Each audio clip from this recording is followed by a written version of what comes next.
Left എന്ന് പറഞ്ഞാൽ ശരി എന്നുള്ളതാണ് എൻ്റെ മനസ്സിൽ.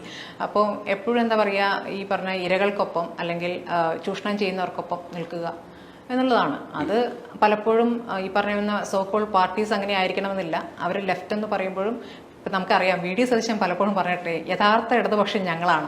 അങ്ങനെ ഇപ്പോൾ കോൺഗ്രസ്സുകാരും പറഞ്ഞു വരുന്ന ഒരു സാഹചര്യത്തിലേക്ക് അപ്പോൾ ഇടതുപക്ഷം എന്താണ് എന്നുള്ള ഡെഫിനിഷൻ അവരും മാറ്റിയിരിക്കുന്നു അല്ലേ. അപ്പം യഥാർത്ഥ ഇടതുപക്ഷമാകാൻ ശ്രമിക്കുന്നു, പലപ്പോഴും ചിലപ്പം തെറ്റിപ്പോകാറുണ്ട്. അങ്ങനെയാണ് ഞാനതിനെ കാണുന്നത്. കക്ഷി രാഷ്ട്രീയത്തിൽ ഇപ്പോൾ നിൽക്കുന്ന ഇടതുപക്ഷം ശരിക്കുള്ള ഇടതുപക്ഷമാണ്?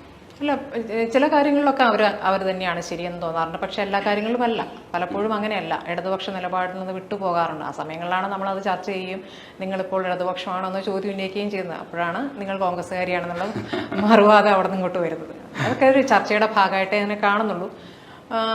ആരുമായിട്ടും അങ്ങനെ ഒരു ശത്രുതയൊന്നുമില്ല. പിന്നെ ഈ പറഞ്ഞ മാതിരി മീഡിയ വണ്ണിൽ വന്നതിന് ശേഷം ഈ കേസും സംഭവങ്ങളും വന്നതിന് ശേഷം BJP ഗസ്റ്റ് അങ്ങനെ ഇല്ല, നമുക്കുണ്ടായിരുന്നില്ല. BJP വരില്ലായിരുന്നു. കാരണം പലപ്പോഴും അവർക്ക് നമ്മളോട് പ്രശ്നമൊന്നുമില്ല. അവർക്ക് ശരിക്കും പറഞ്ഞാൽ ഈ മീഡിയ വണ്ണിൽ വരാൻ താല്പര്യം ഉണ്ടായിരുന്നു. പക്ഷേ ഈ കേന്ദ്ര സർക്കാർ ഒരു നിലപാടെടുത്ത് തീരുമാനമെടുക്കാതെ വരാൻ പറ്റില്ല എന്നുള്ളതുകൊണ്ട് അവർ നമ്മളോട് വ്യക്തിപരമായി നന്നായി സംസാരിക്കുന്നവരാണ്. അപ്പോൾ അതിൻ്റെ ഒരു അഭാവം ഒരു വർഷം ഞാൻ അനുഭവിച്ചിട്ടുണ്ട്. അവരുമായിട്ടുള്ള ചർച്ച നടന്നിട്ടില്ല. ഈ ന്യൂസ് റൂമിൽ നിന്ന് ഇറങ്ങുമ്പോഴത്തേക്ക് എല്ലാവരും ചിരിച്ചുകൊണ്ടായിരിക്കുമല്ലോ പുറത്തു പോകുന്നത്. അല്ലാതെയുള്ള സംഭവങ്ങളും ഉണ്ടാവാറുണ്ട്.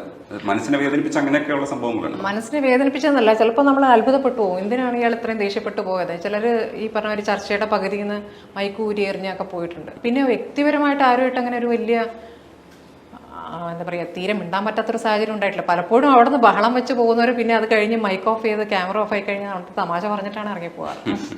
ഈ ചർച്ചയ്ക്കിടയിൽ കൈവിട്ടു പോയി എന്ന് തോന്നാറില്ല? ഇല്ലെങ്കിൽ ഒരു പക്ഷേ ടെൻഷൻ ഉണ്ടാക്കുന്നത് നമ്മൾ മനുഷ്യരാണ്, എല്ലാ കാര്യങ്ങളെ കുറിച്ചും നമുക്ക് ധാരണ ഉണ്ടാവില്ല. ചില ആംഗിളൊക്കെ തെറ്റിപ്പോയെന്ന് ഒരാൾ ചിലപ്പോൾ സൂചിപ്പിക്കുമ്പോഴായിരിക്കും നമ്മൾ പെട്ടെന്ന് നമ്മുടെ ആംഗിൾ തെറ്റിപ്പോയി എന്ന് മനസ്സിലാക്കി അങ്ങനെ ഏതെങ്കിലും തരത്തിൽ ഒരു വേറെ തോന്നുന്ന ആദ്യ കാലഘട്ടത്തിലല്ല ഞാൻ പറയുന്നത്, ലൈവ് ഡിസ്കഷനിലേക്ക് നന്നായിട്ട് വന്നതിന് ശേഷം അങ്ങനെ ഒരു വേറെ തോന്നുന്ന ഒരു അനുഭവം, ഇല്ലെങ്കിൽ ഇങ്ങനെ ആയിരുന്നില്ല ഞാൻ ചെയ്യേണ്ടിയിരുന്നത് എന്ന് തോന്നിയിട്ടുണ്ടോ? അല്ല, എനിക്ക് ലൈവിൽ തന്നെ ചിലപ്പം പറഞ്ഞതിലും കേട്ടതിലും എനിക്ക് പറ്റിയ അബദ്ധം ഞാൻ അപ്പം തന്നെ ഞാൻ പറഞ്ഞിട്ടുണ്ട്. അയ്യോ ക്ഷമിക്കണം, എനിക്ക് പറ്റിപ്പോയതാണ്, ആ വാക്ക് തെറ്റിപ്പോയെങ്കിൽ ഞാൻ പിൻവലിക്കുന്നു, അങ്ങനെ ഞാൻ തന്നെ പറഞ്ഞിട്ടുണ്ട്. എനിക്ക് തെറ്റ് സമ്മതിക്കണം എന്നുള്ളത് തന്നെയാണ്. അല്പം തെറ്റ് പറ്റാത്തവരാരുമില്ല.